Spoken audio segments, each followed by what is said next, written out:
ભાગ અહીંયાથી.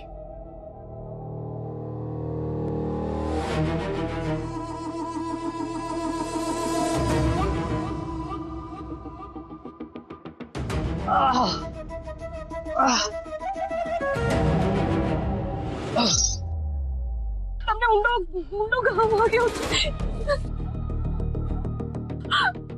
હાથમાંથી લોહી નીકળે છે. શું કરું? કોની મદદ માંગુ હોય? તમને પીડા થઈ રહી છે. શું કરું? કોની મદદ માંગુ? ક્યાં છો? અહીંયા કોને હું શોધવા જાઉં? ગંગા, તમે શાંત થઈ જાઓ. લગ્નનું મુહૂર્ત પતી ગયું છે એટલે પ્રતાપ તમને તરત હેરાન નહીં કરે. મેની આંખમાં જોયું. આ વંટોળ માત્ર બીજી દિશામાં પલટાયું છે. એ જ્યારે આવશે ત્યારે બમણા જોશથી પાછું ત્રાટકશે.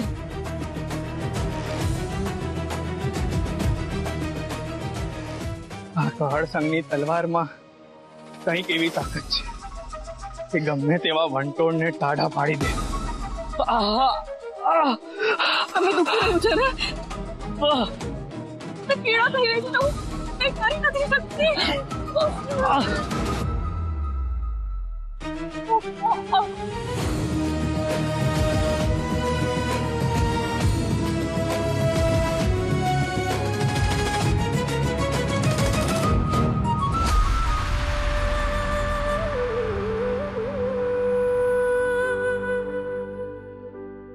જો મારા મા બાપ અને પાનકી પછી કોઈએ કંઈ કર્યું છે તો એ તમે છો. મને કરવા દો ને, મારા મનને શાંતિ મળશે.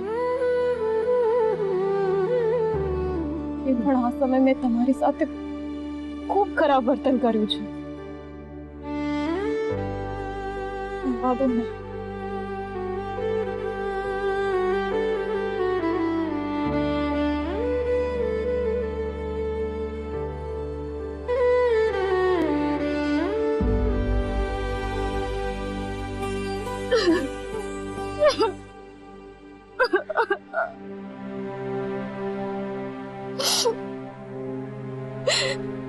તમે રડો નહીં, બોલતા રહો. કારણ કે મારી માએ શીખવાડ્યું છે કારેલા ગમે તેટલા કડવા હોય પણ એના ગુણ મીઠા હોય.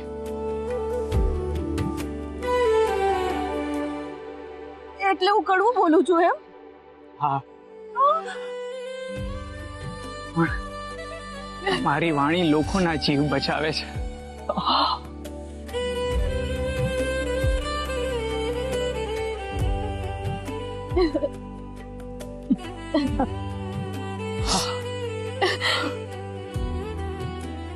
વધારે દુખી રહ્યું છે.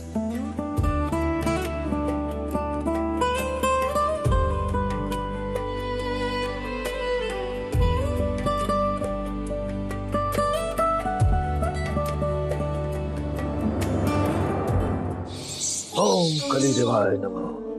ओम चंडी चामुंडाय नमः।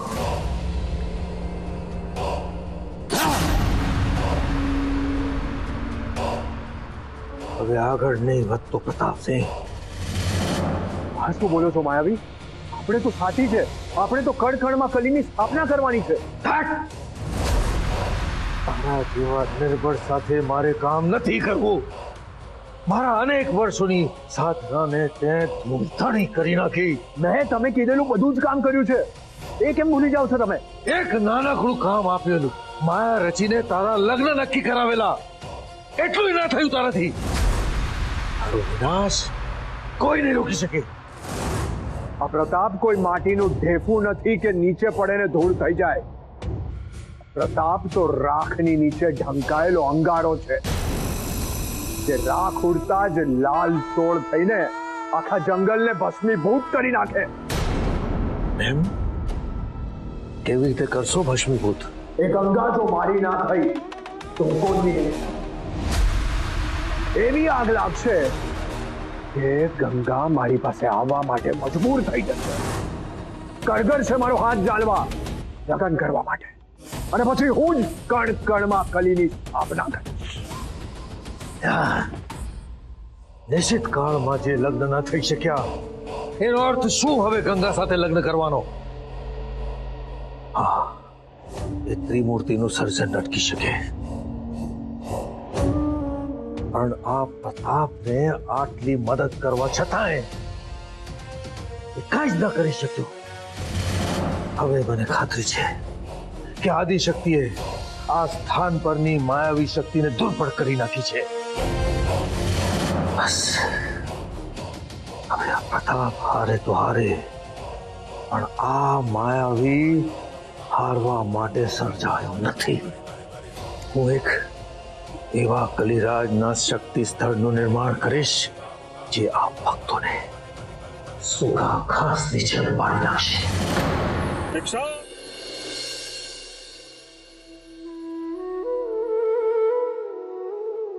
કેમ ગાવાનું બંધ કર્યું? ગાઓ ને, કેટલું સરસ ગાતા હતા તમે.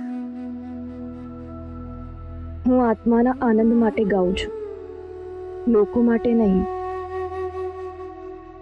તેમ છતાંય કેટલાક લોકો ગુસ્સામાં આવીને સોનાના સિક્કાઓ ફેંકી જાય છે.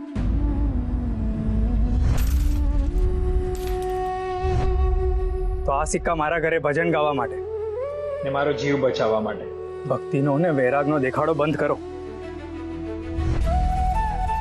સારું છે તમે કહ્યું, મારે એ બાબત વિશે તો માફી માંગવાની બાકી જ છે. તે દિવસે શેઠને ત્યાં તમારા મામીને પૈસા લેતા જોયા. મને લાગ્યું કે તમે પણ ભજનના બદલામાં પૈસા લો છો. ભજનના બદલામાં પૈસા? હા, મને ખબર છે કે તમને આ વાત વિશે ખ્યાલ નહીં હોય. જ્યારે હું તમારા પગ ઉપર પૈસા ફેંકવા આવે ને એના થોડી જ વાર પહેલા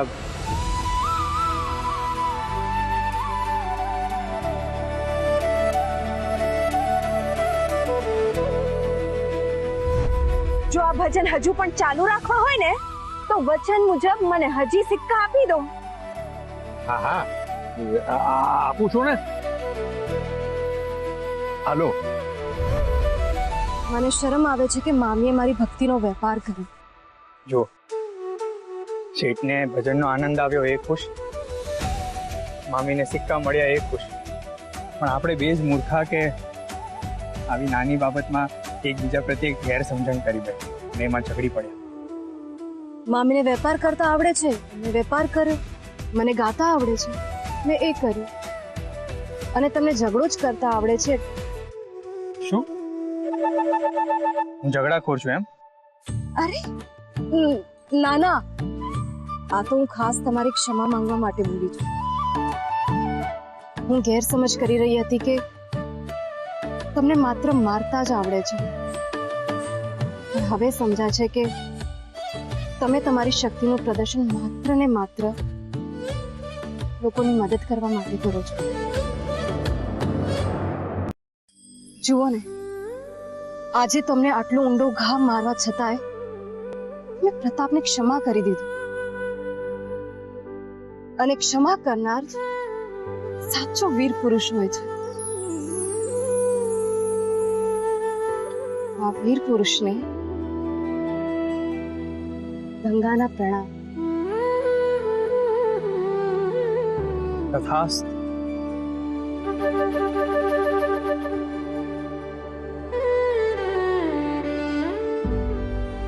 પણ તમે હજુ ભગત લાગતા નથી. તો હું શું લાગુ છું? બગલા ભગત.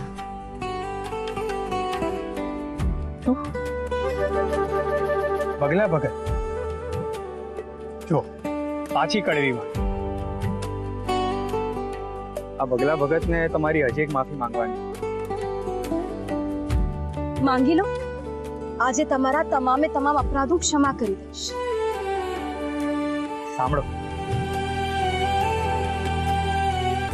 તમે જ્યારે ઝાડમાં ફસાયા હતા ત્યારે ઝેરની અસરના કારણે હું તમને મારા ઘરે લઈ ગયો હતો. એમાં મારા માં કંઈ બીજું જ સમજી બેઠા. મારા ધ્યાન બહાર શુકનનો થાળ લઈને તમારા ઘરે પહોંચી ગયા. પણ હકીકત એ છે કે મેં મારા મા બાપુને ઘણી વાર કીધું છે કે મારે આ જીવન લગ્ન જ નથી કરવું, કારણ મેં મારું સમગ્ર જીવન શક્તિની સાધના માટે સમર્પિત કરવાનો નિયમ લીધો છે.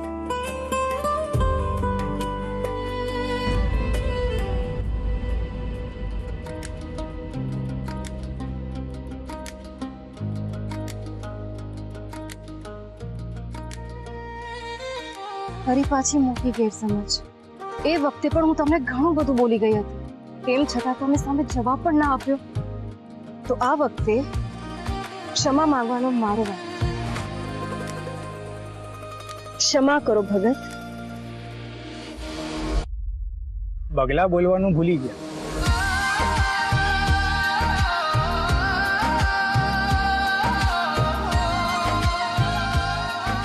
બસ તો આજે આપણે પ્રણ લઈએ કે એકબીજા તરફ કોઈ ગેરસમજ નહીં થવા દઈએ. હા, તમે શક્તિ સાધના માટે તમારું જીવન સમર્પિત કર્યું છે. અને તમે ભક્તિ માટે. બંનેના રસ્તા અલગ છે, પણ જરૂર પડે તો એકબીજાની મદદ કરવા હંમેશા તૈયાર રહીશું. અને જો હું પાછી જાળમાં ફસાઈ તો હું છોડાવા. અને મને ફરીથી સાપ કરડ્યો તો હું આવીને ભજન કરીશ.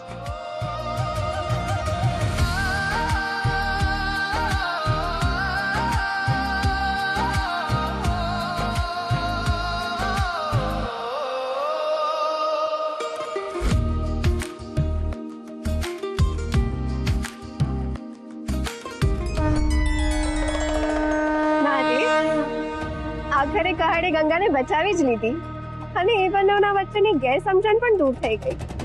હા, તમે બધું જ સાચવી લીધું. હા, ને આ બધું તો નિયતિએ નિર્ધારેલું હોય.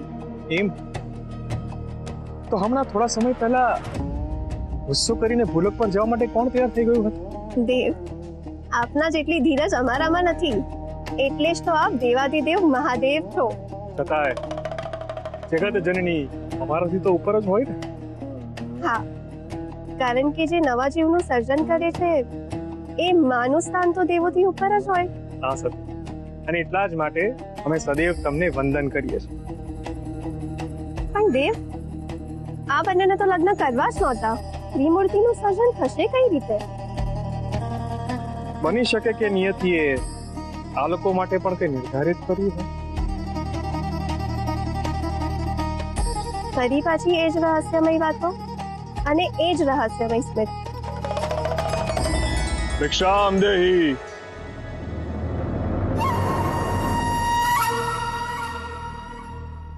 પ્રણામ મહાત્મા. તમે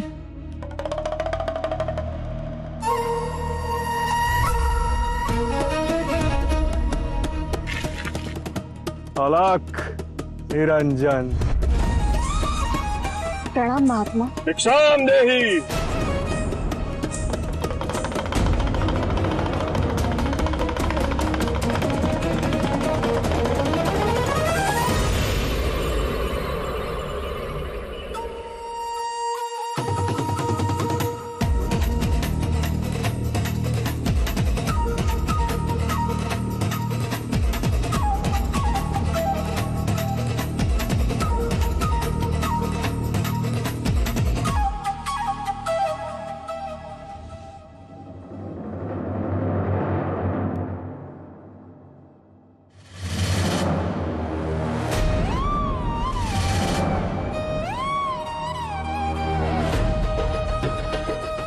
મહાત્મા, આ કેવી પરીક્ષા કરો છો?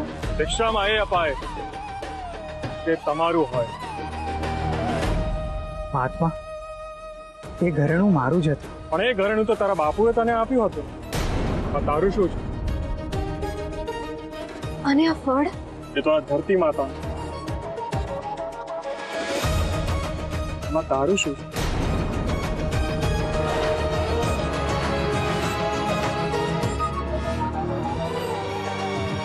મહાત્મા, આપ મારા ઘરે આવો, ભરપેટ ભોજન કરાવો. ના ના ના, મારો નિયમ છે, એકવાર કોઈની સામે મારું કળશ ફેલાવી દઉં અને જો એ ખાલી પાછું આવે ને તો હું એમની સામે ક્યારેય પાછો નથી જતો.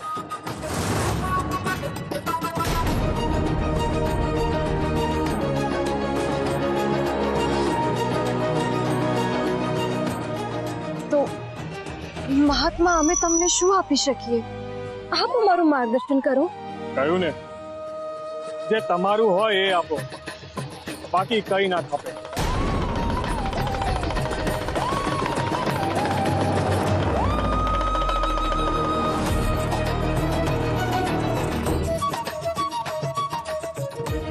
ક્ષમા કરજો મહાત્મા, પણ મારી પાસે એવું કાંઈ જ નથી જે મારું હોય.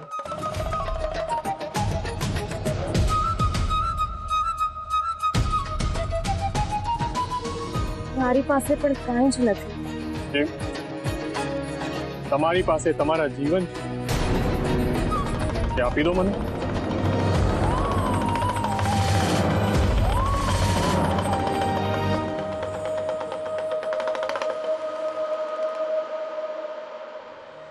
જીવન તો ભગવાને આપેલું છે. તેને હવે એનો ખપ પડ્યો છે. આપશો તમારું જીવન?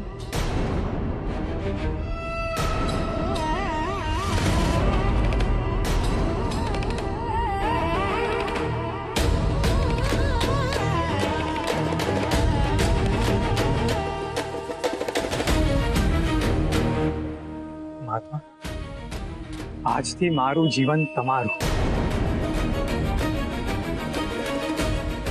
મેં પણ આપ્યું. તો આજથી તમારા બંનેનું જીવન એ મારું. અને મારો આદેશ છે કે તમારા બંને ગૃહસ્થ આશ્રમ અપનાવવો પડે.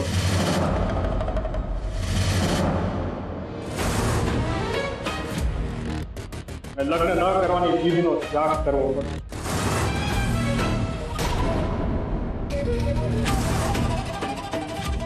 નાના મહાત્મા, હું માંડ માંડ આમાંથી બચીને આવી છું. આપ મારો જીવ લઈ લો. આવો આદેશ ન આપો.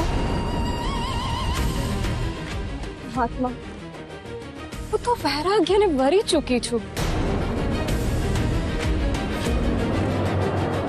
પણ બેટા ગંગા, તારો વૈરાગી થવાનો માર્ગ એ સંસારથી થઈને જ જાય છે.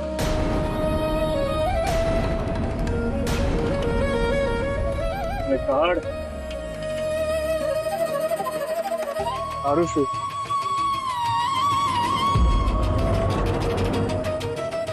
ક્ષમા કરજો મહાત્મા, હું તો અવધૂત જેવું જીવન જીવવા માંગુ છું. સંસાર શક્ય જ નથી. આ સંસારમાં શું મહાદેવ કરતા કોઈ મોટો યોગી છે? છતાં એમને સંસાર અપનાવ્યો. અને એટલા જ માટે ભક્તિરૂપી ગણેશજી અને શક્તિરૂપી કાર્તિકેય આ સંસારને મળ્યા. કૈલાશ પર સૌ પરિવાર સાથે રહે.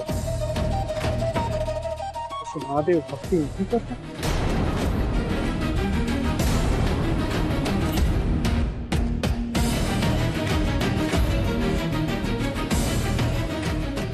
પણ મહાત્મા, સંસારમાં રહીને ભક્તિ થાય? બેટા ગંગા, તારે આ સંસારમાં રહીને જ સંન્યાસ નામની એક નવી પરંપરાની શરૂઆત કરવી પડશે. ભક્તિની એક એવી પરંપરા જેમાં ઘર બેઠા જ ગિરનારી થવા. મહાત્મા, શું એવું થઈ શકે? હશે જ. તમારું આપેલું વચન એ જ આજની મારી ભિક્ષા છે. સંન્યાસ પહેલા સંસાર માનવો પડશે.